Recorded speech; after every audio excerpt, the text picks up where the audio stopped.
सुबह सिंह, रात के 8 बज चुके हैं। वक्त हो गया है आपके खास शो सबसे बड़ा मुद्दा सबसे बड़ी बहस का। आज इस खास शो में हम चर्चा करेंगे निवेश और ग्लोबल मंच को लेकर और वहां से मिले यूपी को आत्मनिर्भर मंत्र के बारे में। योगी आदित्यनाथ के कमान संभालने के बाद से ही प्रदेश विकास की राह में रफ्तार से दौड़ रहा है और उसे रफ्तार का नतीजा है कि आज यूपी की धरती पर निवेश का ग्लोबल मंच सज चुका है। ग्रेटर नोएडा के India expo centre and mart में आज से यूपी इंटरनेशनल ट्रेड शो 2025 का शानदार आगाज हो गया है, जिसका उद्घाटन मुख्यमंत्री योगी आदित्यनाथ की मौजूदगी में प्रधानमंत्री नरेंद्र मोदी ने किया। यह आयोजन उत्तर प्रदेश की तेजी से बदलती औद्योगिक पहचान और विकास की दिशा में उठाए गए ठोस कदमों को दर्शाता है। राज्य सरकार की make in India, vocal for local और आत्मनिर्भर भारत जैसी पहलों को इस मंच पर मजबूती मिल रही है। ट्रेड शो में शामिल विभिन्न स्टार्टअप्स, कृषि, तकनीक, हस्तशिल्प, टेक्नोलॉजी और निर्माण क्षेत्र की कंपनियों को एक साथ देखने का मौका मिल रहा है।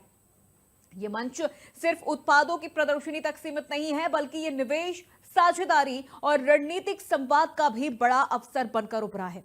देश विदेश के नीति निर्माता, उद्योग जगत के विशेषज्ञ और निवेशक यहां मिलकर उत्तर प्रदेश में व्यापार की नई संभावनाएं तलाश रहे हैं।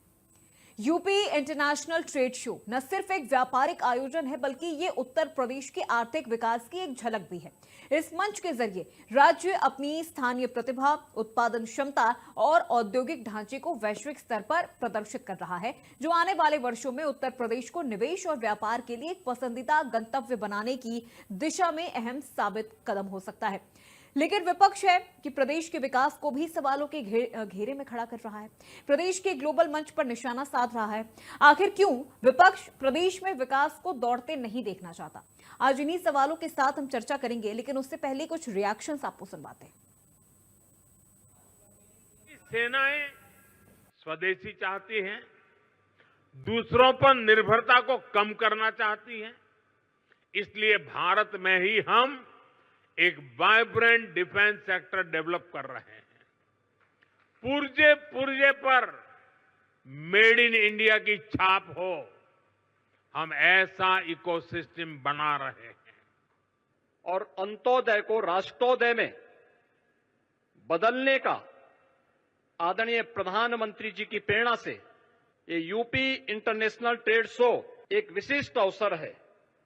ये विशिष्ट अवसर केवल एक ट्रेड शो का नहीं, बल्कि वर्तमान की उन आर्थिक चुनौतियों का सामना करने के साथ ही आत्मनिर्भर भारत के स्वदेशी मॉडल का और make in India, make for the world के उस प्रधानमंत्री जी के विजन का एक स्वरूप है। अपने पूंजीपति साथियों को लाभ पहुंचाकर और उनको लाभ देकर उन्हें 600 नंबर से नंबर 1 बनाकर मोदी जी अगर भारत की रेटिंग और विकास दर को नापते हैं तो दुर्भाग्यपूर्ण, मुझे नहीं लगता है कि आम आदमी की प्रति व्यक्ति आय से लेके और उसकी विकास दर में अब तक कुछ बेहतर होता नजर आया है। सिर्फ और सिर्फ एक ही बात समझ में आई है कि बीजेपी का विकास हुआ है और उनके पूंजीपति मित्रों का सिर्फ विकास हुआ और कुछ भी नहीं। भाजपा ने और मोदी जी ने प्लेटफॉर्म तो बनाए हैं, ओपन प्लेटफॉर्म तो बनाए हैं, लेकिन वो प्लेटफॉर्म अडानी के लिए बनाए, अंबानी के लिए बनाए और देश के और दुनिया के बड़े उद्योगपतियों के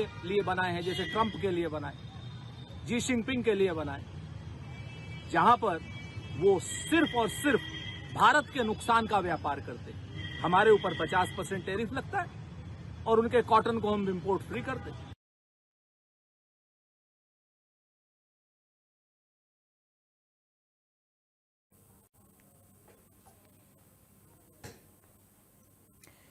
तो आज इसी विषय पर हम चर्चा करेंगे। सबसे पहले तो हम ये समझेंगे कि ये यूपी इंटरनेशनल ट्रेड शो का असर उत्तर प्रदेश के निवेश पर, उत्तर प्रदेश के रोजगार पर, उत्तर प्रदेश के विकास पर इसका कितना ज्यादा असर पड़ सकता है या पड़ रहा है, क्योंकि ऐसे आयोजन उत्तर प्रदेश में लगातार हो रहे हैं। ऐसे बड़े स्तर पर जो आयोजन है वो उत्तर प्रदेश में लगातार हो रहे हैं और इन आयोजनों का असर उत्तर प्रदेश पर कितना ज्यादा पड़ रहा है, ये आज की इस चर्चा में हम मेहमानों से समझेंगे।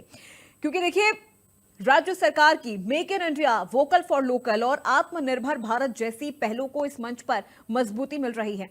ट्रेड शो में शामिल तमाम जो स्टार्टअप्स हैं, जिनमें कृषि तकनीक है, हस्तशिल्प है, टेक्नोलॉजी है, क्योंकि आज आजकल युवाओं में टेक्नोलॉजी, एआई और स्टार्टअप्स का काफी ज्यादा क्रेज है और इसे बढ़ावा भी यूपी की सरकार भी देती है और खुद प्रधानमंत्री नरेंद्र मोदी ऐसे स्टार्टअप्स करने वाले जो युवा हैं उनसे वो मुलाकात भी उन्होंने की है और उन्हें स्टार्टअप के लिए उन्होंने आश्वासन भी दिया है कि सरकार आपके स्टार्टअप को पूरी तरह से सहयोग करेगी, आपको पूरी तरह से मदद भी दिया जाएगा।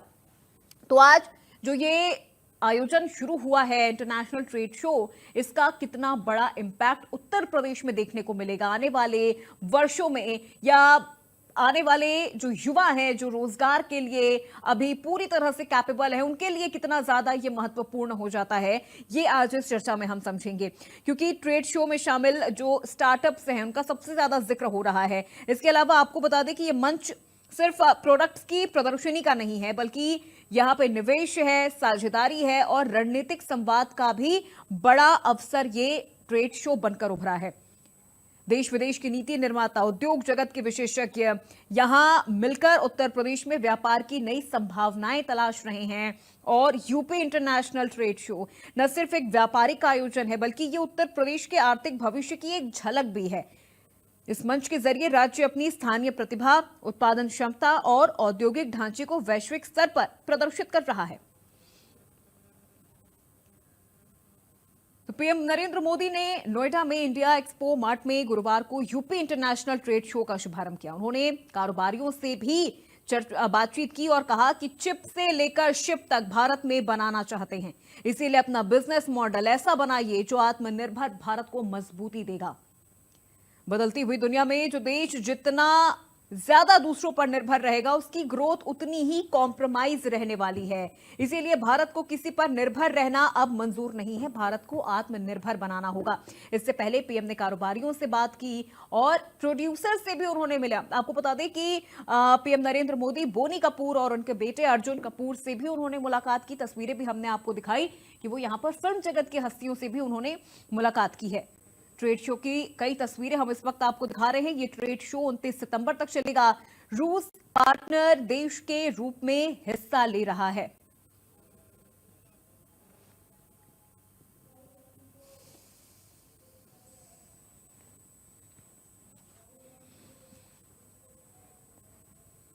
तो चलिए चर्चा की शुरुआत करते हैं। एक एक करके मेहमानों से आपका परिचय करवा देते हैं। पल्लवी सिंह हमारे साथ जुड़ चुकी हैं, प्रवक्ता है बीजेपी पार्टी से। पल्लवी जी बहुत स्वागत आपका।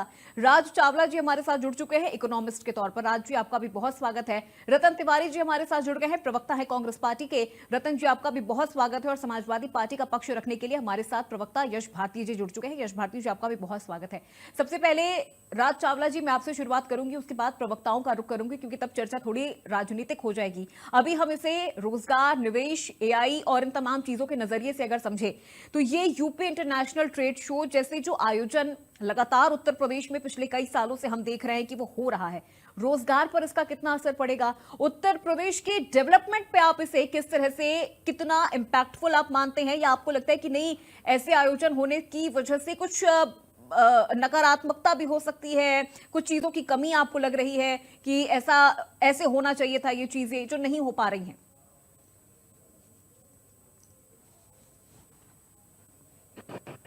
बिल्कुल ठीक कहा आपने।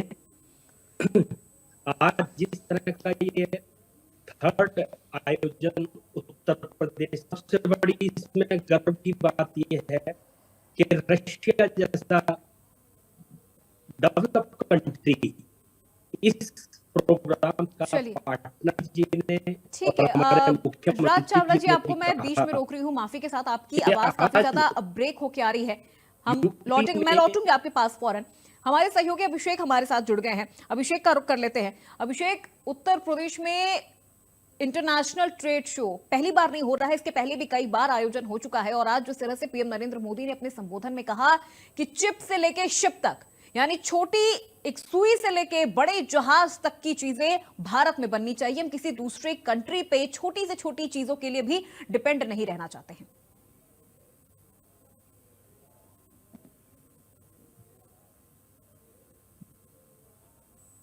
असंतुलन की स्थिति दुनिया भर में बनी हुई थी ट्रंप टैरिफ के बाद।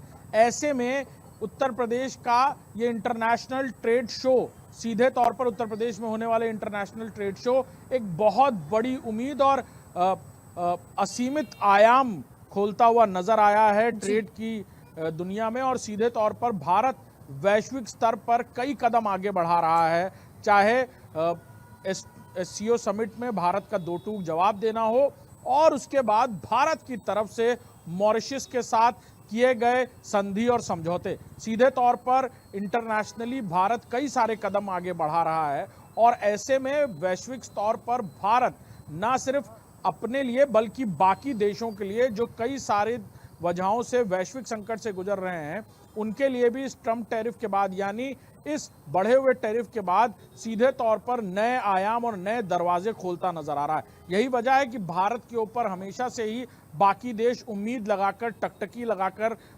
नजर गड़ाए थे और भारत उस उम्मीद पर हर कदम आगे बढ़ता और खरा उतरता नजर आ रहा है। ये इंटरनेशनल ट्रेड शो न सिर्फ वैश्विक स्तर पर बल्कि भारत के कुटीर उद्योगों को इंटरनेशनल मार्केट तक पहुंचाने के लिए, भारत के इंडस्ट्रियल डेवलपमेंट को कई आयामों के लिए आगे दरवाजे खोलता हुआ और सीधे तौर पर कहा जाए तो उन देशों के लिए जिनमें संभावनाएं हैं भारत के साथ ट्रेड करने की और उन देशों के पास इस उम्मीद में कि सीधे तौर पर भारत में बनने वाली ये प्रोडक्ट्स उन देशों के लिए वैश्विक स्तर पर इस इम्बैलेंस की स्थिति को खत्म करेंगे, तो एक बड़ी उम्मीद जगाता हुआ ये ट्रेड शो है जिसकी शुभारंभ प्रधानमंत्री खुद करते हुए नजर आए। और जैसा कि उन्होंने कहा कि चिप से लेकर शिप तक सब कुछ भारत बना सकता है, बना रहा है और आने वाले वक्त में इस तरह के ट्रेड शो कई सारे नए आयाम और कई सारी नई उम्मीदों को लेकर सामने आते नजर आएंगे। जी बिल्कुल अभिषेक, और देखिए जिस तरह से पीएम नरेंद्र मोदी ने आज ये कहा कि हम जितना ज्यादा निर्भर रहेंगे किसी दूसरे देश पर छोटी से छोटी चीजों के लिए, हम उतने ही ज्यादा कमजोर होंगे, हम उतने ही ज्यादा पीछे होंगे। इसीलिए उत्तर प्रदेश में अगर हम निवेश की दृष्टि से देखें तो अभिषेक पिछले कई सालों में इस तरह के कई ट्रेड शो हुए हैं, कई समिट हुए हैं जहां पर करोड़ों करोड़ों के जो निवेश हैं वो उत्तर प्रदेश में आया है, लेकिन उसके बावजूद भी विपक्ष ये रफ्तार नहीं देख पा रहा है। विकास की रफ्तार विपक्ष क्यों नहीं देख पा रहा है? देखिए, पर वह विपक्ष का काम है विरोध करना, लेकिन ये भी एक बहुत बड़ी जिम्मेदारी होती है विपक्ष की कि सरकार में कई बार कुछ काम अच्छे हो रहे हो तो उनमें क्या कमियां रह जाएं उसको लेकर सुझाव भी देना। विपक्ष का काम बिल्कुल विरोध करना है हर एक बात पर, लेकिन हाँ, जब कोई नई पहल, कोई नई उम्मीद जाग रही है और ऐसे समय पर जब पूरी दुनिया वैश्विक संकट से गुजर रहा हो और तब भारत एक नई उम्मीद की किरण जगा रहा हो उन देशों के लिए जो बड़े पैमाने पर शेयर मार्केट की परेशानी, फाइनेंशियल इंबैलेंस झेल रहे हो, उनके लिए इस नए व्यापार के नए दरवाजे खोलता हुआ नजर आ रहा हो, तो इसको लेकर विपक्ष को भी अपनी तरफ से सुझाव देने चाहिए। हर एक बात का विरोध विपक्ष की एक भूमिका होती है, लेकिन हाँ, ऐसे समय पर जब भारत एक नए आयाम, नए दरवाजे खोलता हुआ नजर आ रहा है और खासतौर पर उन देशों से जो सीधे तौर पर भारत की तरफ उम्मीद से नजर गड़ाए हैं, उनके लिए, चाहे वो मॉरिशस की बात करें, मॉरिशस को कहा जाता है पैराडाइज कहा जाता है, यानी टूरिस्ट पैराडाइज कहा जाता है। वहां पर भारत का उद्योग पहुंचेगा, भारत के कुटीर उद्योगों से जुड़ी हुई चीजें, हैंडलूम गुड्स पहुंचेंगे तो वो पूरी दुनिया के आयाम तक पहुंचेंगे, पूरी दुनिया तक पहुंचते नजर आएंगे। इस तरह की और भी कई संधियों की उम्मीद जागी है इस ट्रेड शो से और भारत में खासतौर पर कई सारे इस तरह के प्रोडक्ट्स जो इनोवेशन हो रहा है लगातार, उसको लेकर, स्टार्टअप्स को लेकर कई सारी ऐसे प्रोडक्ट्स भी शुरू हो गए हैं बनना, जिसको लेकर दुनिया भर में कई सारी डिमांडिंग कंट्रीज भी हैं जो इस ट्रेड शो का हिस्सा बनी थी। तो सीधे तौर पर कई सारी चीजें आगे बढ़ रही हैं और ऐसे में इस बात को सकारात्मक तौर पर जरूर देखना चाहिए। हाँ, कमियां हो तो उसको गिनाए, विपक्ष का काम है, लेकिन हाँ, सकारात्मक जो पहलू है उसे भी जरूर देखना चाहिए। जी बिल्कुल अभिषेक, वही चर्चा हम कर रहे हैं कि विपक्ष का काम होता है, विपक्ष इसीलिए इस भूमिका में रहता है क्योंकि जब जनता सरकार चुनती है तो वो सिर्फ सरकार नहीं चुनती है, वो विपक्ष भी चुनती है, जो समय समय पर सरकार को उसकी कमियों के बारे में बताए, आईना दिखाए और बताए कि यहाँ पर ये कमी रह गई है, जनता के लिए ये चीजें और बेहतर करने की जरूरत है। लेकिन जहां पर हम बात करें अगर भारत की, जो खुद को इस वक्त वैश्विक तौर पर खुद को बढ़ा रहा है और वो भी ऐसी सिचुएशन में जहां पर अमेरिका की तरफ से भारत पर इतना बड़ा टैरिफ लगा है उस सिचुएशन में भारत अगर खुद संभल रहा है और संभल के वो जब आगे बढ़ रहा है, तो मुझे लगता है यहां पर विपक्ष को एकजुट हो जाना चाहिए, एक मंच पर आना चाहिए और दबी आवाज में नहीं, खुली आवाज में ये चीज एक्सेप्ट करनी चाहिए कि हाँ, ये भारत बदल रहा है। और अगर उत्तर प्रदेश के संदर्भ में देखें तो वो ये अब वो पुराना उत्तर प्रदेश नहीं है, जैसे अभिषेक आपने भी देखा होगा ग्राउंड लेवल पर कि उस वक्त क्या स्थिति थी उत्तर प्रदेश की और अभी क्या स्थिति है। बिल्कुल, इस बात में कोई दो राय नहीं कि एक वक्त में उत्तर प्रदेश का नाम माफिया कल्चर, सिंडिकेट क्राइम और देश में हो रही कई सारी घटनाओं में यहाँ के माफियाओं का इन्वॉल्वमेंट को लेकर जोड़ा जाता था। ठीक है, बिल्कुल। अभिषेक, मैं लौटूंगी आपके पास। एक सवाल यहाँ पर हमारे मेहमान से ले लेते हैं, इकोनॉमिस्ट हमारे साथ जो जुड़े हुए हैं, राज चावला जी। राज चावला जी, वही सवाल मेरा आपसे है कि उत्तर प्रदेश में इस तमाम आयोजन का हम असर किस तरह से देखें और आपको क्या लग रहा है ऐसे आयोजन कितने इंपैक्टफुल हो सकते हैं उत्तर प्रदेश के लिए आने वाले भविष्य में?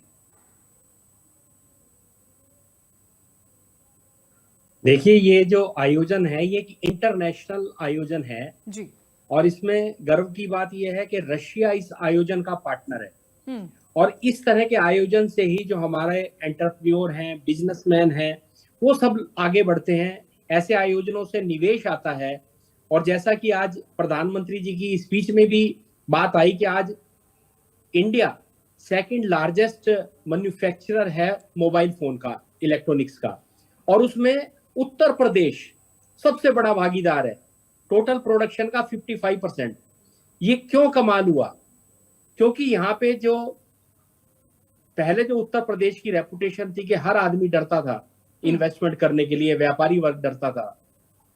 अब जो नई सरकार आई है उसने खुलेपन से जिस तरह से सब चीजें आसान की हैं और इस भ्रष्टाचार को खत्म किया है, मैं समझता हूं कि इस तरह के आयोजन से उत्तर प्रदेश बहुत बड़ी प्रगति करेगा और आने वाले टाइम में उत्तर प्रदेश जो है, जैसा कि आज हमारे चीफ मिनिस्टर साहब ने भी कहा कि 2047 में 6 ट्रिलियन यूएस डॉलर इकोनॉमी बन जाएगा उत्तर प्रदेश, और पर पर्सन जो इनकम होगी वो 26 लाख रुपया होगी।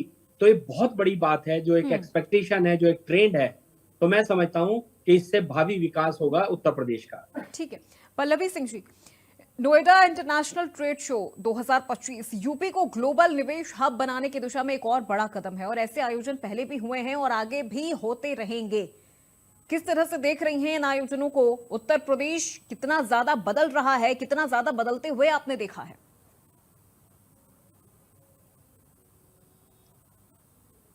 जी, सबसे पहले तो आपके चैनल के माध्यम से मैं सभी से अपील करना चाहूंगी, आपके व्यूअर से अपील करना चाहूंगी कि बिल्कुल जाएं। ये तीसरा यूपी इंटरनेशनल ट्रेड शो है जिसमें 2500 से ज्यादा आपको एग्जिबिटर्स दिखेंगे जो अपना प्रोडक्ट दिखाएंगे।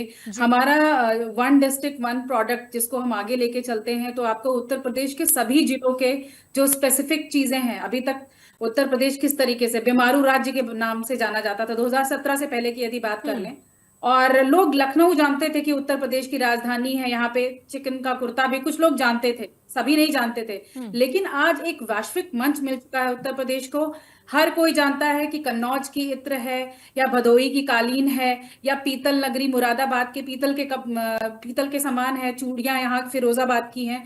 तो ये सारी चीजें वन डिस्ट्रिक्ट वन प्रोडक्ट के आने के बाद बहुत ही ज्यादा लाइमलाइट में आई हैं, और सिर्फ देशी नहीं, विदेशी भी उत्तर प्रदेश के बहुत ज्यादा मुरीद हो गए हैं। और जिस तरीके से आज आप देख रहे हैं कि अर्थव्यवस्था में सेकंड नंबर पे है भारत, यदि देश की बात की जाए तो। और ये जो ट्रेड शो है, इससे जो छोटे वर्ग के व्यापारी हैं, जो अपना हस्तकला हस्तशिल्प की चीजें बनाते हैं प्रदेश में, इवन वहां पे तो देश के लोग भी आए हैं, हर देश के लोग अपने कला का जो नमूना है उसको पेश कर रहे हैं। आपने देखा होगा एक AI पूरा एक पवेलियन बनाया गया है जहाँ पे AI का भी लाइव डेमो किया जा रहा है। तो बहुत सारी चीजें, इससे लोगों की आर्थिक इकोनॉमिक स्तर उसकी बात की जाए तो वो भी बूस्ट होगी, लोगों का आर्थिक विकास भी होगा, जो कि बहुत ही ज्यादा जरूरी है। और इसके साथ ही सबसे ज्यादा जो जोर भारतीय जनता पार्टी जो भारत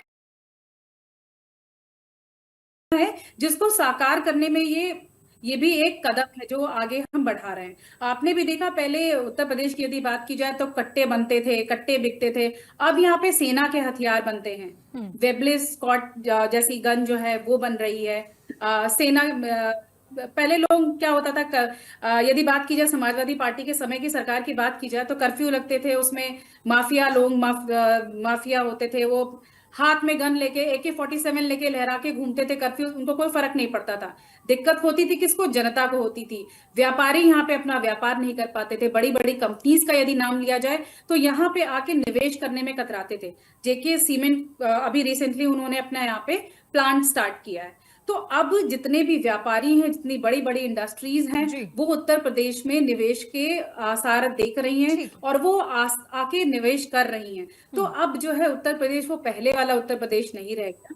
बिल्कुल, अब बहुत ही ज्यादा बदल चुका है और इसमें ठीक पूरा है, चीजें सहयोग, बदल गई पूरा हैं, बहुत ज्यादा माननीय बदलाव हुआ मोदी है, के नेतृत्व विकास की रफ्तार भी जी, उत्तर प्रदेश में जो विजन है उसको पकड़ ली योगी है। जी आगे बढ़ा रहे हैं। ठीक है, यश भारती जी, जब जब ऐसे आयोजन होते हैं उत्तर प्रदेश में, तब तब विपक्ष से एक ही सवाल पूछा जाता है कि विपक्ष पर सवाल भी उठते हैं, सवाल पूछा भी जाता है कि कानून व्यवस्था तब विपक्ष क्यों नहीं अच्छी कर पाई, इंफ्रास्ट्रक्चर पर विपक्ष काम क्यों नहीं कर पाया जब विपक्ष की सरकार थी। ये तमाम सवाल उठते हैं। जब ऐसे आयोजन होते हैं तब एक उंगली विपक्ष पर भी उठ जाती है। यश भारती जी। अपूर्वा जी, काम नहीं कर पाया, ये सवाल आपके जहन में कैसे आया? जो नोएडा में मेट्रो संचालन हो रही है उत्तर प्रदेश सरकार के माध्यम से, वो क्या योगी जी और मोदी जी के माध्यम से संचालित हो रही है? जो एक्सप्रेसवे नोएडा को मिले, वो क्या योगी मोदी जी की देन है? जो सैमसंग का बड़ा कारखाना लगा या जो अन्य कारखाने लगे, वो योगी मोदी जी की देन है? नोएडा का उद्गम, जो नोएडा बना है, वो क्या योगी मोदी जी की देन है? तो आप कह रही हैं विकास नहीं हुआ, बड़ा आश्चर्य हो रहा है। ठीक है, आप बायस्ड रहिए, आप एक पक्षीय रहिए, लेकिन इतना भी मत रहिए कि आपके ऊपर लोग आप उंगली उठाने लगे। लोग देखते हैं, नोएडा को जानते हैं लोग, और इस विकास के नाम पे जो किसानों की जमीनों का अधिग्रहण हो रहा है, जो लूट मची हुई है, जो भारतीय जनता पार्टी की सरकार भू माफिया के रूप में काम कर रही है, वो भी जनता देख रही है। मतलब आप जो बोल दे हम बोलेंगे तो आप बीच में रोक देंगी? नहीं, मैंने रोका नहीं। आप बोलिए, आप अपनी जवाब, आप अपनी बात कंप्लीट करिए। मैं ये जानना चाहता हूं, जैसा सीए साहब कह रहे थे, तो क्या उत्तर प्रदेश में IAS और IPS जो फरार हैं वो पकड़े गए? जो CMO अपने कलेक्टर के ऊपर आरोप लगा रहा है या अन्य अधिकारी प्रेस कॉन्फ्रेंस करके आरोप लगा रहे हैं कि भ्रष्टाचार हो रहा है, इंडिया न्यूज का पत्रकार अगर बाढ़ प्रभावित क्षेत्र पर कवर करने जाता है, लोगों की जरूरतों को दिखाने जाता है, मजबूरियों को दिखाने जाता है, तो अधिकारी कहता है तेरे पे बलात्कार का मुकदमा लगा देंगे। ये सब योगी सरकार में ही हो रहा है ना, इंडिया न्यूज के पत्रकार के साथ हो रहा है। और इंडिया न्यूज की पत्रकार महिला पत्र के साथ महाकुंभ में भी छेड़छाड़ हुई थी, 3 दिन तक आप दिखाते रहे। ये सब योगी मोदी के शासन में ही हुआ ना। तो जितने भ्रष्टाचार हैं, पूरा का पूरा थाना बिहार में शराब माफिया की तरह काम कर रहा था, पूरा बिहार के पूरे बनारस मंडल के थाने को सस्पेंड करना पड़ा। लोकसभा चुनाव के समय चुनाव आचार संहिता में एक व्यापारी अपना पैसा लेकर के जा रहा था, चुनाव की चेकिंग में पकड़ा गया, तो उससे कहा गया अगर ये पैसा वापस मांगोगे तुम्हारा एनकाउंटर कर देंगे। गोरखपुर के अंदर होटल के अंदर घुस के पुलिस व्यापारियों से लूट रही है, पैसा लूट रही है, डकैती कर रही है, पैसा मांगने पे एनकाउंटर की धमकी दी जा रही है। ये सब योगी मोदी सरकार में हो रहा है। और पहले क्यों नहीं हुआ? ये सब तो योगी मोदी जी से पूछिए, ये सब पहले क्यों नहीं हुआ? नोएडा डेवलप हुआ, लखनऊ डेवलप हुआ, लखनऊ ऐतिहासिक संस्कृति और सबसे संरक्षित हुई, आगरा डेवलप हुआ, जितने एक्सप्रेसवे बने, इन्होंने एक्सप्रेसवे के नाम पे आप तुलना कीजिए ना, चाहे मायावती जी ने जो एक्सप्रेसवे दिया, जो माननीय अखिलेश यादव जी ने एक्सप्रेसवे दिए, उसकी गुणवत्ता से तुलना तो कीजिए। आप झूले वाली रोड को अगर एक्सप्रेसवे कहने लगोगे तो झूले और एक्सप्रेसवे में थोड़ा अंतर होता है, इस बात को समझने की जरूरत है। जो लोग बुंदेलखंड एक्सप्रेसवे पे चले हैं और जो लखनऊ एक्सप्रेसवे पे चले हैं, लखनऊ से दिल्ली तक, उनसे पूछिए एक्सप्रेसवे क्या होता है, क्या आनंद होते हैं एक्सप्रेसवे के, क्या सुविधा होती है। मोटरसाइकिलों पे टैक्स वसूलेंगे, छोटी कारों पे टैक्स वसूलेंगे। केवल जनता का खून निचोड़ करके, जनता से लूट करके आप विकास के दावे करोगे, किसानों की जमीनें लूट लोगे और विकास के दावे करोगे, ये दावे खोखले हैं।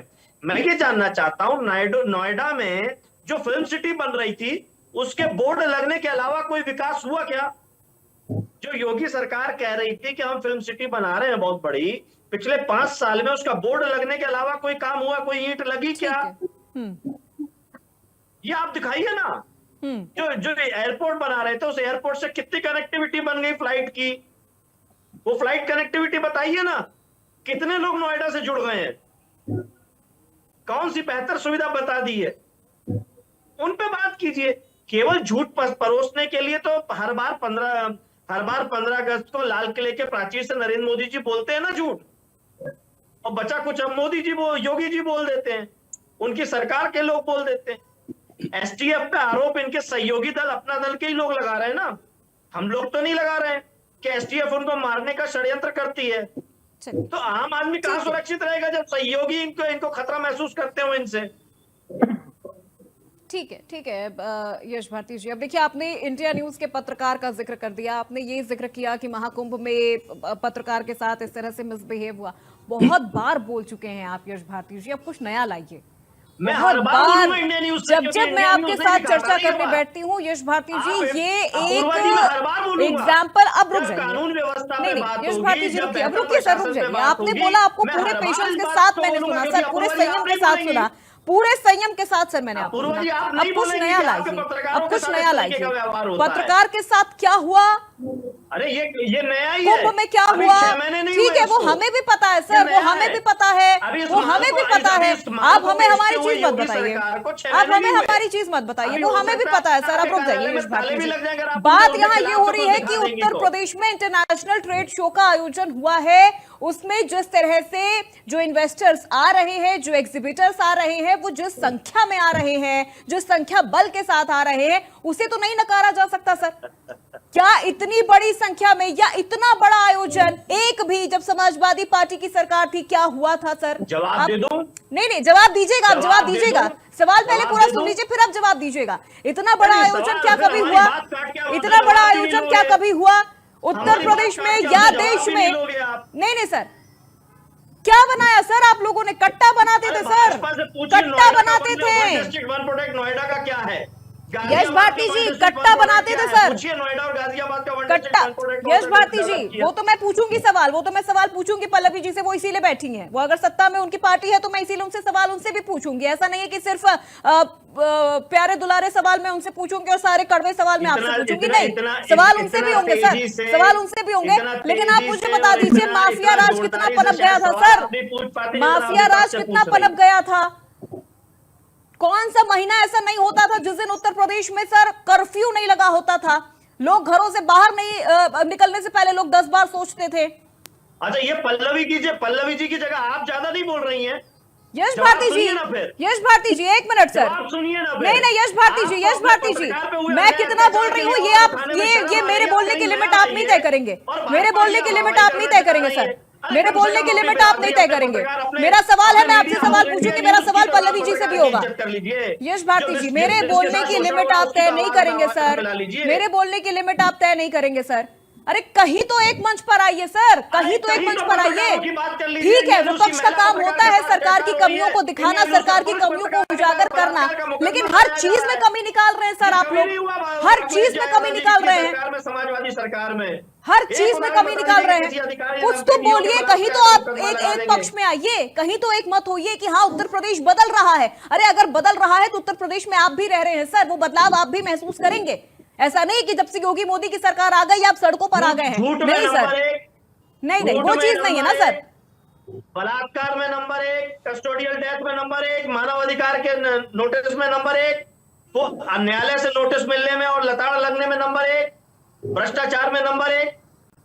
वो तो आपके साथ अपूर्वा जी मैं जरा आंसर देना चाहूंगी। लताड़ खूब लग रही है सर, फटकार खूब लग रही है सुप्रीम कोर्ट से, हाई कोर्ट से, उसमें क्या करें? उस पर भी हम चढ़ बैठे क्या सर? अब रुक जाइए। रतन तिवारी जी, पहले तो सर आपका रिएक्शन इस पूरे ट्रेड शो को लेकर। नहीं, आप पल्लवी जी को बाहर कर दीजिए, आप ही उनकी जगह बात तो कर रही है, पल्लवी जी की आवश्यकता ही नहीं है। चलिए सर, बहुत अच्छा, आपने मुझे इस काबिल समझा। यही माहौल एक बार सर पहले भी रहा होगा जब समाजवादी पार्टी की सरकार थी उत्तर प्रदेश में।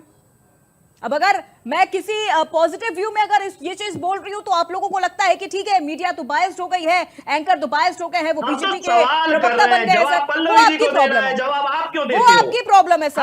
मैं तो तर्क रखूंगी ना, मैं जवाब नहीं दूंगी सर, मैं तर्क रखूंगी, मैं तर्क रखूंगी, आप क्यों जवाब मैं तर्क परेशानी के साथ आप क्यों बोलते हो? आपको यश परेशानी भारती क्यों? जी, मैं तर्क रखूंगी सर, मैं तर्क आप खुद रखूंगी। तर्क रखती हैं। वो पल्लवी जी से भी होगा, वो पत्रकार आपसे के भी होगा, साथ वो मैं रतन तिवारी जी से भी लेके होगा। आओ, आप कहते हो नया लेकर के आओ। आपके मीडिया हाउस इंडिया अरे न्यूज कितने यूपी दिन तक सर आप उसी को एग्जाम्पल को ढोते रहेंगे सर? कितने दिन तक ढोते रहेंगे? कितने दिन तक ढोते रहेंगे? कितने दिन तक ढोते रहेंगे? जितना रोना बस करिए आप सर, रोती हैं, बस जितना करिए, रोना आप रोती है उससे पॉइंट पर कम। बस करिए सर, उतना करिए जितना कि वो चीजें आप भी बस आगे कीजिए चल पाए। रोना। बस करिए, आप भी रोना कम कर रतन दीजिए। तिवारी जी, रतन तिवारी आप भी रोना कम कर दीजिए, पत्रकारिता कर लीजिए, एंकरिंग कर लीजिए, रोना मत कीजिए। तो सर आप लोग भी काम कर लिए होते, दूसरों पे उंगली उठाने से पहले आप भी काम कर अरे लिए होते, तो शायद इतना फ्लैशबैक में जाने की जरूरत ही नहीं पड़ती सर, इतना फ्लैशबैक में जाने की मुझे जरूरत ही नहीं पड़ती। मैं भी 4 काम गिनवा दी थी आपके, मैं भी 4 काम गिनवा दी थी। बस सर अब आप रहने दीजिए। रतन तिवारी जी से सवाल है मेरा, वक्त मत बर्बाद करिए सर, वक्त की बर्बादी मत करिए। रतन तिवारी जी से सवाल है, नहीं रुक जाइए, रतन तिवारी जी से सवाल है सर मेरा, वक्त की बर्बादी मत करिए। रतन तिवारी जी, नहीं आप गलत बोलेंगी, जवाब सुनेंगी। जी अपूर्वा जी सवाल पूछिए। रतन तिवारी जी, इस पूरे ट्रेड शो को लेकर किस तरह से आप इसे देख रहे हैं? क्योंकि दशकों तक आपकी भी सरकार रही है केंद्र में, लेकिन कभी नोएडा जैसे हब को इंटरनेशनल ट्रेड शो या ग्लोबल इन्वेस्टमेंट डेस्टिनेशन बनाने की पहल या कुछ ऐसा हुआ हो, या कभी हमने ऐसा देखा नहीं सर?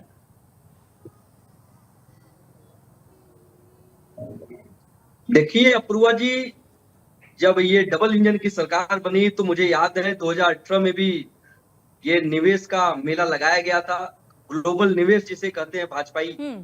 उसके बाद हमने 2023 में भी इनका ग्लोबल मेला देखा, और अब फिलहाल में आप मेला दिखा रही है अपने चैनल के माध्यम से। लेकिन ये 3 मेले के बाद भी उत्तर प्रदेश को आज तक कुछ नहीं मिला। आप भदोही की बात कर रहे थे, कलीना की बात कर रहे थे, कालीन नगरी है, और ये भारतीय जनता पार्टी के सरकार के बाद ये कालीन नगरी नहीं बनी। ये दशकों से कालीन नगरी है, जिसे कालीन से जाना जाता है। अब कानपुर की बात हो जाए, आगरा की बात हो जाए, लखनऊ की बात हो जाए, नोएडा की बात हो जाए, मुरादाबाद की हो जाए, ये सारे जिले अपने आप में एक मिशन है, अपने आप में एक उद्योग करने के लिए जाने जाते हैं, बहुत कुछ आविष्कार करते हैं, बनाते हैं, और इनका माल भारत में नहीं पूरे विश्व में बिकता है, और डंके की चोट पे बिकता है। लेकिन नरेंद्र मोदी जी ने आखिर ये कार्यक्रम क्यों शुरू किया?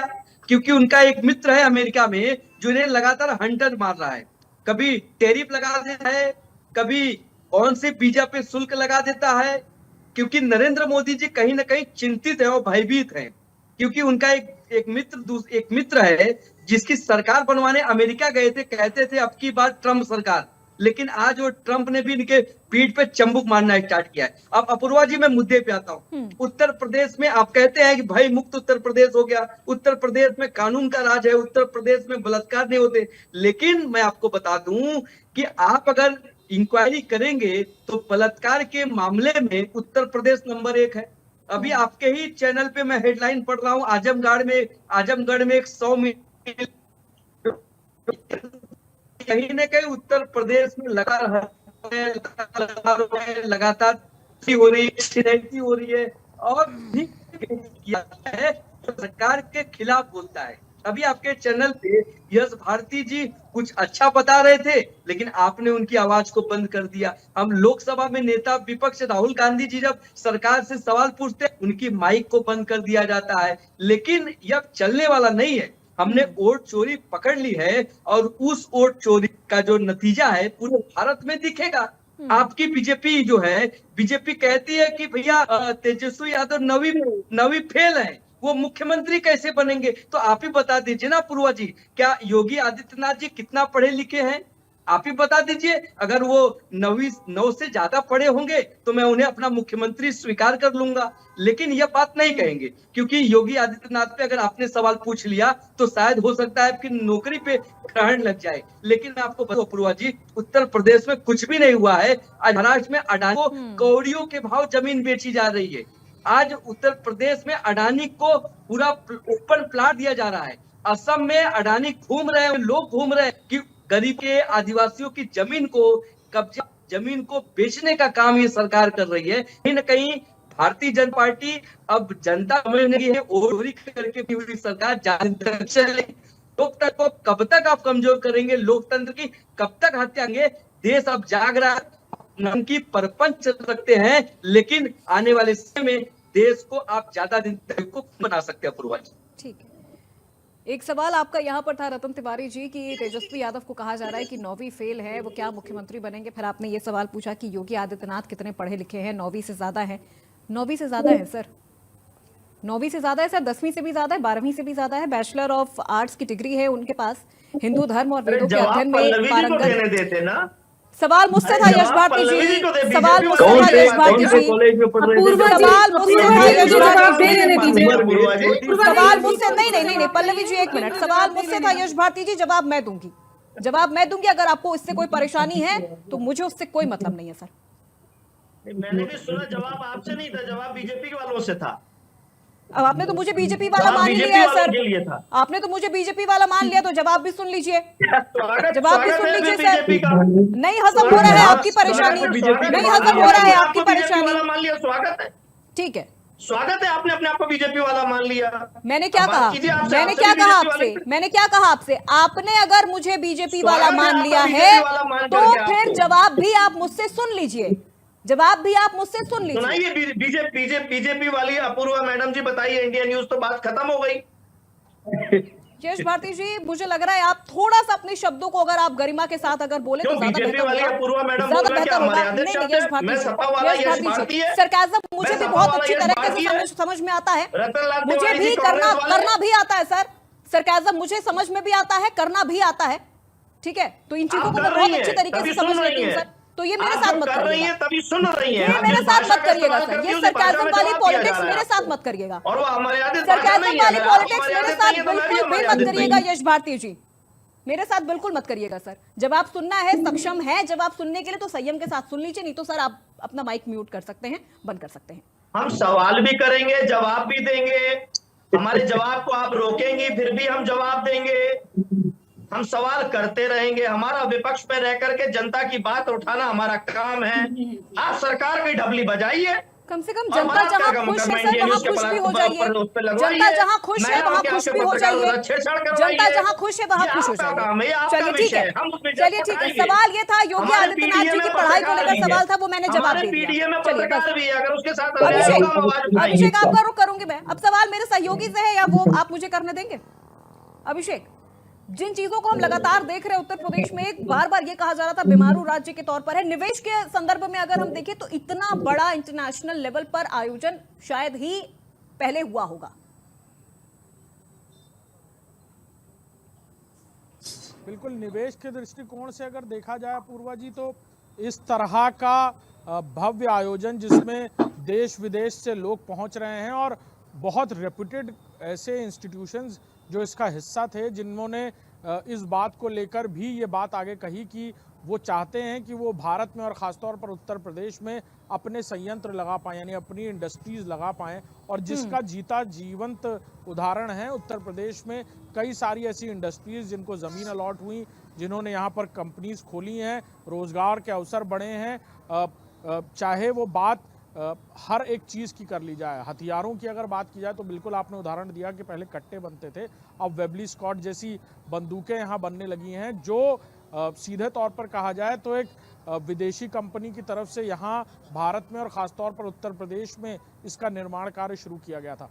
और अब उत्तर प्रदेश को ख़ासतौर पर ईज़ ऑफ डूइंग बिजनेस यानी आसान करने के लिए, व्यापारियों के लिए पेपर वर्क को आसान किया गया और बहुत सारे ऐसे कदम उठाए गए जिसको लेकर इतनी बड़ी तादाद में निवेश आ रहा है। लेकिन ये जो बड़ा कहा जाए एक सपना देखा गया कि उत्तर प्रदेश में और ख़ासतौर पर भारत में विदेशी निवेश ही नहीं बल्कि कुछ ऐसे विदेशी ट्रेड समझौते हों जिसको लेकर जो पूरी तरह से डिपेंडेंसी हो वो ख़त्म हो पाए, और इसको लेकर स्वदेशी का एक नारा दिया गया था और अब इसको लेकर काम आगे भी बढ़ रहा है धीरे धीरे और कई सारे ऐसे काम होते नज़र आ रहे हैं। तो जिस ट्रेड शो से बहुत उम्मीदें लगी हैं देश के लोगों को भी और ख़ास तौर पर उन देशों को भी जो ये उम्मीद लगाए बैठे हैं कि भारत कुछ ऐसी रणनीतियां बनाएगा जिसको लेकर उनके साथ जिन देशों का व्यापार अब उन्हें कई गुना महंगा पड़ रहा है, अब वो भारत के साथ उस व्यापार को कर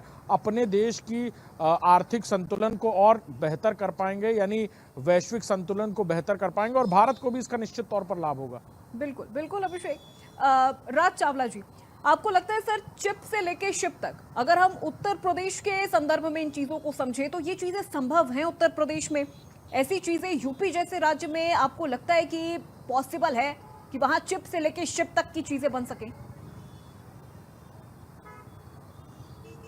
अपूर्वा जी, आज हम साक्षात जाके उस इंटरनेशनल अफेयर में जाके देख सकते हैं कि 75 कंट्री के लोग उस इंटरनेशनल फेयर के अंदर पार्टिसिपेट कर रहे हैं और रशिया जैसा डेवलप कंट्री उस फेयर का पार्टनर है। इसके अलावा अभी बात हम ग्रोथ की कर रहे थे, 2014 में जो जीडीपी थी वो 10th रैंक पे थी और आज की डेट में 11 साल के अंदर ये जीडीपी 4th रैंक पे आ गई है और तीसरी की तरफ अग्रसर है। इसके अलावा जो उत्तर प्रदेश है, आज इंडिया वर्ल्ड का 2nd लार्जेस्ट मैन्युफैक्चरर है मोबाइल का और उस 2nd लार्जेस्ट में जो मोर देन 50% यानी कि 55% जो कंट्रीब्यूशन है वो प्रोडक्शन है सिर्फ यूपी के अंदर होता है। इसके अलावा आपको जान के खुशी होगी कि बहुत जल्दी सेमीकंडक्टर यूपी में बनने जा रहे हैं, ब्रह्मोस मिसाइल वो यूपी में बनने जा रही है। तो इससे ज्यादा तो मैं बोलना नहीं चाहूंगा, बाकी मेरे भाई लोग जो और बैठे हैं वो उस चीज को समझे। ये आंकड़े हैं और आज की डेट में जो भारत का सेंसेक्स है, आज आप देखिए 81-82 हजार सेंसेक्स है और आने वाले टाइम में ये 1 लाख को छूने वाला है। तो इससे नजर आता है आज इंडिया जो है फास्टेस्ट ग्रोइंग इकोनॉमी है। सारे विश्व में 2%, 2.5%, 1.5% की ग्रोथ है और हमारे देश में 7% से ज्यादा है। अब उसके अंदर जब 7% है तो उत्तर प्रदेश का भी जरूर कंट्रीब्यूशन होगा और जो इस तरह के ये एग्जीबिशंस हो रही हैं इससे बहुत ज्यादा उत्तर प्रदेश की ग्रोथ को एक इंजन मिलेगा और वो ज्यादा ग्रो करके आने वाले टाइम में उत्तर प्रदेश इस देश की इकोनॉमी में सबसे बड़ा इंजन बन के उभरेगा। मेरी शुभकामनाएं। बिल्कुल। पल्लवी जी, विपक्ष बार बार ये सवाल उठा रहा है कि ऐसे आयोजन करके तो सरकार अपनी नाकामी छुपाने की कोशिश कर रही है। काम सपा समाजवादी पार्टी ने भी किया, जैसा कि अभी यश भारती जी ने गिनवाए अपने कई सारे काम, डिनाई नहीं किया जा सकता है, काम हुआ है। लेकिन फिर ये कहा जाता है विपक्ष की तरफ से कि ऐसे आयोजन करके ये तमाम चीजें करके ये धरातल पर नहीं आ पा रही हैं। आयोजन तो खूब हो जा रहे हैं लेकिन चीजें धरातल पर नहीं आ पा रही हैं। क्या ऐसा है, धरातल पर नहीं आ पा रही और अगर आई हैं तो फिर कितनी? अपूर्वा जी, मैं ये पूछना चाहूंगी कि ये हवा में चल रहा है, ये जो इंटरनेशनल ट्रेड फेयर है, क्या ये धरातल पे नहीं है? मेरे ख्याल से धरती पे ही है। जाके यश भारती जी भी देख सकते हैं, वहाँ पे रतन जी भी देख सकते हैं। और अभी पूछ रहे थे जेवर एयरपोर्ट के बारे में, वो 30 अक्टूबर में स्टार्ट होगा, उसका इनॉग्रेशन होगा। फिल्म सिटी की भी बात कर रहे थे, नोएडा फिल्म सिटी, जिसका शिलान्यास ही अभी जून में हुआ है 2025 में। तो बनने में समय लगता है यश जी, थोड़ा धैर्य रखे, बन जाएगा और बहुत अच्छा बनेगा भगवान की दया से। और आप बता रहे थे कि आपके समय में बहुत सारा काम हुआ, आप पत्रकार के विषय में बात कर रहे थे। अरे आपके समय में तो पत्रकारों को जला दिया जाता था। शिक्षा की बात कर लीजिए, किताब खोल के आप नकल करवाते थे। शिक्षा का कोई महत्व ही नहीं था आपके राज्य में। आपके समय में भाई भतीजावाद चलता था, जो आपके जान पहचान के होते थे आप उनको नौकरियां दिलवाते थे, बाकी लोग बैठे रह जाते थे। इसके बाद एक व्यक्ति, अब मुझे बोलने दीजिए, मैं बिल्कुल आपके, मैं किसी के बीच में बोल नहीं रही थी। रतन जी, मैंने आपको भी सुना है, यश जी आपको पेपर भी सुना है। कराने वाले नकल की बात कर रहे हैं। धैर्य रखिए रतन जी, धैर्य रखिए, धैर्य रखिए, बच्चियों को सुनिए, हाथरस में शांति से जिंदा सुनिए, जला दिया गया। शांति से सुनिए। यही भाजपा का प्रॉब्लम है, विधायक समस्या आपकी यही है, आप बीच में इंटरप्ट करते हैं, सबसे बड़ी प्रॉब्लम है। बड़ी बड़ी अपनी बारी में बोलिए सर, इकट्ठा कर लीजिए, इकट्ठा कर लीजिए, या तो पहले बोल दीजिए या तो अपनी बारी में इंतजार करके फिर बोलिए। अभी रुक जाइए। इंटरप्ट नहीं किया। पेपर लीक का नाम ले लिया तो दिस इज बदला नॉट गया। एक्सेप्टेबल।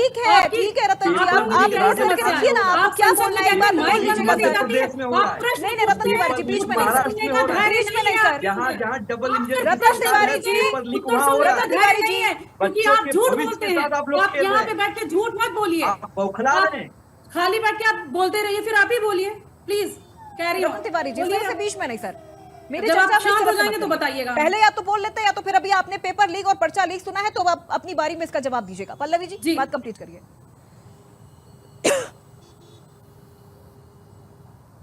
जी जी, यही बात है, बीच में इंटरप्ट करो, फिर जो इंसान कुछ बोल रहा है आप उसको स्किप करा दो।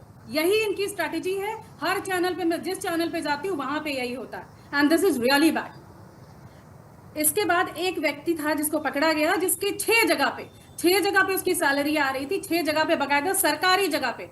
ये अभी तक उसकी सीबीआई जांच कर रही है।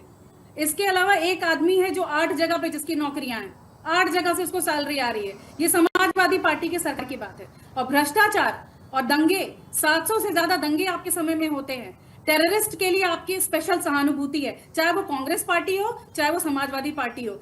सिलसिलेवार बॉम्ब ब्लास्ट होता है वाराणसी से लेके हर जगह पे, और आप उनको छुड़वाते हैं। पहली ऐसी राज्य सरकार थी जो टेररिस्ट के लिए सहानुभूति रखती है और उनको छुड़वाने की बात करती है।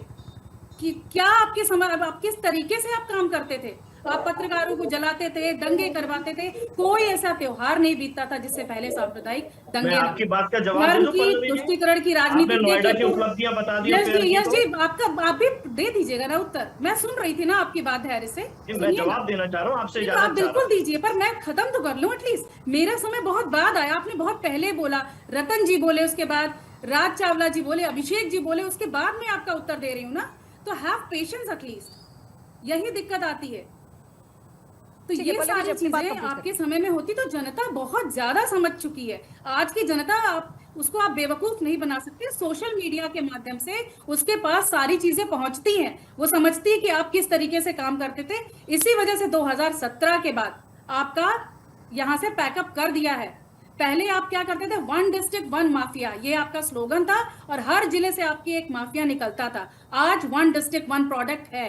और अभी रतन जी बोल रहे थे कि कन्नौज का इत्र पहले से कितने लोग जानते थे? मैं ये जानना चाहती हूँ। उत्तर प्रदेश में रहते हुए बहुत कम लोग जानते थे कि इत्र जो है कन्नौज से आता है। मुझे लगता था लखनऊ के चौक से मिलता है। मैं अपनी बात बता रही हूँ, आप मुझे बेवकूफ समझे या जो भी समझे, लेकिन बहुत कम लोग थे जो पूरे उत्तर प्रदेश के हर जिले के एक एक प्रोडक्ट को जानते थे। आज विश्व की यदि बात की जाए तो पूरे विश्व के लोग जानते हैं।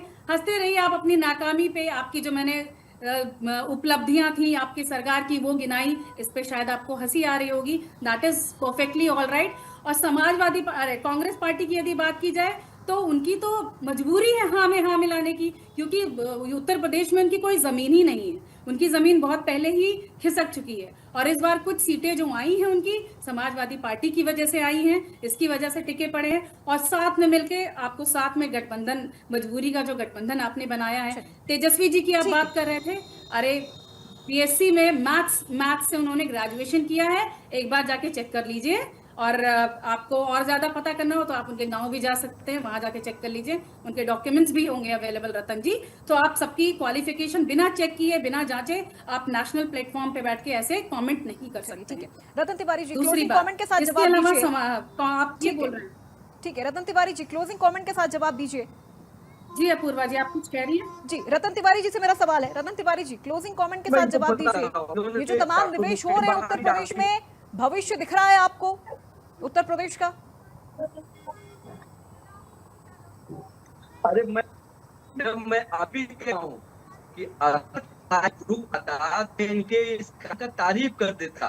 3 बड़े मेले लगे हैं, उस मेले के बाद भी पलायन शुरू है। उसके बावजूद भी महाराष्ट्र में लोग जा रहे हैं, गुजरात में जा रहे हैं, पंजाब जा रहे हैं, साउथ में जा रहे हैं। साउथ में मारे जा रहे हैं, महाराष्ट्र में मारे जा रहे हैं, और जहां जहां इनकी डबल इंजन की सरकार चल रही है वहां खासकर उत्तर भारतीयों को पीटा जा रहा है। ये कह कि 8-8 लोगों को पगार मिलता था सरकार से। अरे भैया, आपके बिहार में एक पाकिस्तानी है जो पाकिस्तान का नागरिक है, उसे सरकारी नौकरी मिल गई, वो भी पगार ले रहा है। और यहाँ कम से कम सैकड़ों ऐसे लोग हैं, एक ही के सड़कों को पगार रही है। ठीक है रतन तिवारी जी, आपके ऑडियो के साथ कुछ दिक्कत हो रही है, आपकी आवाज काफी ज्यादा ब्रेक होके आ रही है। ठीक है रतन तिवारी जी, आपके ऑडियो में कुछ दिक्कत है, आवाज काफी ज्यादा ब्रेक होके आ रही है। यश भारती जी क्लोजिंग कमेंट दीजिए इस पूरे विषय पर।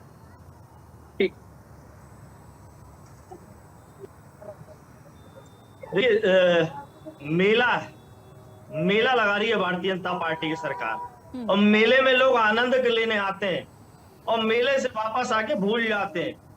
मेले में कोई आदमी स्थायी नहीं रहता, ना दुकानदार स्थायी रहता है, ना उसमें जाने वाला स्थायी रहता है। तो ये मेले का जो झूला झुला रहे हैं, कि जो बच्चों को झूला झुला करके ले आते हैं, तो ये देश की जनता को, प्रदेश की जनता को झूला झुलाने की जो कोशिश कर रही है, जनता झूला नहीं झूल रही है। मैंने पूछा था कि नोएडा का वन डिस्ट्रिक्ट वन प्रोडक्ट कौन सा है, गाजियाबाद का वन डिस्ट्रिक्ट वन प्रोडक्ट कौन सा है। अब जिस महिला को ये नहीं पता कि इत्र कहां से आता है, वो लखनऊ से, बहुत धन्यवाद है उनका कि कम से कम उन्होंने ये नहीं कहा कि सब्जियां उनके घर के किचन से आती हैं, क्योंकि पर्सनल कमेंट मत कीजिए प्लीज। किसान परिवार से आती हूँ, इस तरीके के कमेंट मत कीजिए आप। कोई जरूरी नहीं है कि हर कोई जानता हो इत्र कहाँ से आता है, पीतल का सामान कहाँ से आता है। इस तरीके के कमेंट मत कीजिए। मैंने आपसे नहीं पूछा, आपसे मैंने पूछा नहीं, तो वो मुझे क्या आता है, that is my knowledge. I am not objecting your knowledge, please don't comment. आप मेरे नॉलेज पे कमेंट मत कीजिए प्लीज। ठीक है, आप अपने हिसाब से बताइए, सिर्फ अपनी बात बताइए। इजाजत दे रहा है, इस चर्चा को यहीं पर समाप्त करना होगा, इस चर्चा को यहीं पर समाप्त करना होगा। सभी मेहमानों का बहुत शुक्रिया हमारे साथ इस चर्चा में जुड़ने के लिए। पल्लवी जी, राज चावला जी, रतन तिवारी जी, यश भारती जी और हमारे सहयोगी अभिषेक। तो आज हम देख रहे हैं कि किस तरह से यूपी सिर्फ विकास की बात नहीं कर रहा है, बल्कि वैश्विक मंच पर वो चीजें दिख रही हैं। चाहे हम एमएसएमई की बात करें, स्टार्टअप्स की बात करें, बड़े उद्योगों की बात करें, रोजगार बढ़ रहा है। ठीक है, विपक्ष इस मुद्दे पर भी, इस फैसले पर भी एक पक्ष नहीं हो पा रहा है, ये उसकी अपनी विडंबना है। विपक्ष को हर चीज में कमियां निकालनी है, लेकिन कहीं किसी मंच पर अगर एक हो जाए विपक्ष, तो शायद मजबूती और दोगुनी हो जाएगी।